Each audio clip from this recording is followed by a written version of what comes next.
மனோஜ் கிட்ட ரோகிணி பற்றி பேசினப்பயே கடிதத்தால் குடும்பத்தில் வெடிக்கிற பிரச்சனை. ஸோ இந்த மாதிரியான விஷயங்கள் குறித்தா இன்னைக்கான சிறகடிக்க ஆசை சீரியலில் என்னென்ன நடந்துச்சு அப்படிங்கிறத பார்க்க போகிறோம்.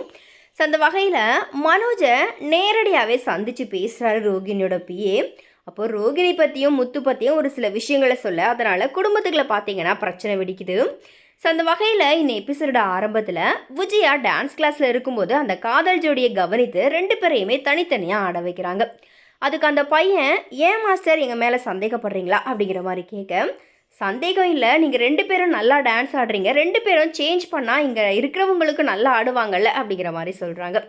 அதுக்கப்புறமா இனி யாரும் எக்ஸ்ட்ரா ப்ராக்டிஸ் எல்லாம் தனியாக போய் பண்ண வேண்டாம், நான் சொன்னால் மட்டும்தான் பண்ணணும் அப்படிங்கிற மாதிரி சொல்லிட்டு பார்வதி கிட்ட தனியாக பேசணும் அப்படிங்கிற மாதிரி போயிடுறாங்க. அப்போது பார்வதி கிட்ட, சமைக்கிறியா இல்லை வெளியே சாப்பாடு வாங்கவா அப்படிங்கிற மாதிரி விஜயா கேட்க, அதுக்கு பார்வதி, அதுதான் மீனா எடுத்துகிட்டு வருவாளே அப்படிங்கிற மாதிரி சொல்ல, அவளை வர வேண்டான்னு சொல்லிட்டேன், அவள் வந்தாலே ஏதாவது பிரச்சனையாக தான் இருக்குது அப்படிங்கிற மாதிரி விஜயா சொல்கிறாங்க. டான்ஸ் கிளாஸில் அந்த 2 ஸ்டூடெண்ட்டை கட்டி பிடிச்சி நின்னதா மீனா சொல்கிறா அப்படிங்கிற மாதிரி சொல்ல, பார்வதி பதறி போய், அவங்க இந்த வீட்டில் டான்ஸ் ஆடுறாங்க, லவ் பண்ணி வீட்டுக்கு தெரியாமல் எதனா ஓடி போயிட்டாங்க அப்படின்னா நமக்கு தான் பிரச்சனை வரும் அப்படிங்கிற மாதிரி சொல்ல, விஜயா இதுக்கு அந்த மீனாவே பரவாயில்ல போல, நீ ஏன் இப்படி பேசுகிற அப்படிங்கிற மாதிரி பார்வதியை கேட்குறாங்க. அதுக்கு பார்வதி, நீயே அவங்க 2 பேரையும் நிறுத்துறியா அப்படிங்கிற மாதிரி கேட்க, அப்படி பண்ணுனா மீனா சொல்லி நான் கேட்குறது போல ஆகிடும் அப்படிங்கிற மாதிரி விஜயா பார்த்தீங்கன்னா மறுத்துடுறாங்க. அண்ட் இன்னொரு பக்கத்தில் மனோஜ் அந்த பிஏவை சந்திக்க தன்னுடைய பாடிகார்டு அண்ட் ரோகிணியோட கோயிலுக்கு போகிறாரு. அங்கே பிஏ சாமியார் கெட்டப்பில் கோவிலன்னு நின்றுக்கிட்டு இருக்கிறாரு. அப்போ மனோஜ், சாமியார் வந்திருக்காங்க, போய் பார்க்கலாம் அப்படிங்கிற மாதிரி சொல்கிறாரு. அப்போது பிஏ தினேஷ், உன் மனைவி தானே கல்யாணி அப்படிங்கிற மாதிரி சொல்கிறாரு. அப்படின்னா என்ன அப்படிங்கிற மாதிரி மனோஜ் கேட்க, கல்யாண மாதிரி முக லட்சணமாக இருக்கிறா அப்படிங்கிற மாதிரி சொல்கிறாரு.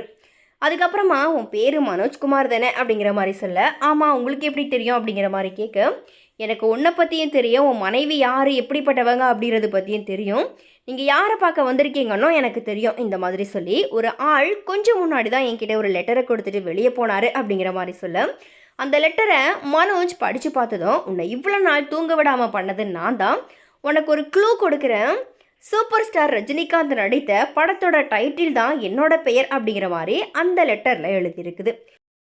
உடனே மனோஜ், ரஜினி சார் நடித்த படம் என்ன பேராக இருக்கும் அப்படிங்கிற மாதிரி கேட்க, அவருடைய பாடிகார்டு பார்த்தீங்கன்னா ஒரு சில படங்களினுடைய பெயரை சொல்ல, அண்ணாமலை அப்படிங்கிற மாதிரி ஒரு பேர் சொல்கிறாரு. அது எங்கள் அப்பா பேர், அந்த மாதிரி அவர் பண்ணியிருக்க மாட்டார், வேறு எதனா பேர் சொல்லு அப்படிங்கிற மாதிரி சொல்ல, முத்து அப்படிங்கிற மாதிரி சொன்னதும் முத்துவோட ஃபோட்டோவை அந்த பிஏ கிட்ட காமிச்சு, இவனா கொடுத்துட்டு போனது அப்படிங்கிற மாதிரி மனோஜ் கேட்கவும், பிஏ ஏற்கனவே முத்து காரில் போகும்போது அவரை அடித்து போலீஸில் மாட்டி விட்டதை ஞாபகம் வச்சுட்டு, ஆமாம் இவன் தான் அப்படிங்கிற மாதிரி முத்துவை மனோஜ் கிட்ட மாட்டி விடுறாரு.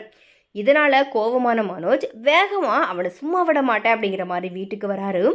மனோஜ் கோபமாக வீட்டுக்கு வந்ததும் ரோகிணி தடுத்து நிறுத்தி, நம்மக்கிட்ட எந்த ஆதாரமும் இல்லை, இப்போ எப்படி கேட்ப அப்படிங்கிற மாதிரி சொல்ல, அதான் அந்த சாமியாரே சொல்லிட்டாரே அப்படிங்கிற மாதிரி சொல்கிறாரு. அப்போது பீம்பாய் கிட்ட, நான் ஒருத்தனை சொல்கிறேன், அவனை கையை காலை உடைக்கணும் அப்படிங்கிற மாதிரி கூட்டிக்கிட்டு வீட்டுக்குள்ளே வராரு. மனோஜ் முத்து முத்து அப்படிங்கிற மாதிரி வீட்டுக்குள்ளே கத்திக்கிட்டே வர, விஜயா, ஏன்டா இப்படி கத்துற அப்படிங்கிற மாதிரி கேட்க, எனக்கு ஒரு லெட்டர் வந்துட்டே இருந்துச்சு, அதை எழுதுனது முத்து தான், அவன் தான் என்னை மிரட்டுறதுக்காக அப்படி பண்ணியிருக்கா அப்படிங்கிற மாதிரி சொல்ல, வீட்டில் இருந்த மொத்த குடும்பத்தினருமே வந்துடுறாங்க. மீனா என்ன நடக்குதுன்னு புரியாமல் இருக்க விஜயா மீனாவை திட்டுறாங்க. அண்ணாமலை வந்து என்ன விஷயம் அப்படிங்கிற மாதிரி விசாரிக்க, ஏற்கனவே தனக்கு வந்த லெட்டர் பற்றி மனோஜ் சொல்கிறாரு.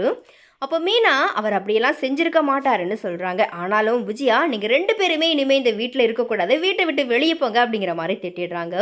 ஸோ இதோட இன்னும் எபிசோட வந்துட்டு முடியுது. இனி நாளைக்கு என்ன நடக்க போகுது அப்படிங்கிறத நம்ம நெக்ஸ்ட் வீடியோவில் பார்க்கலாம்.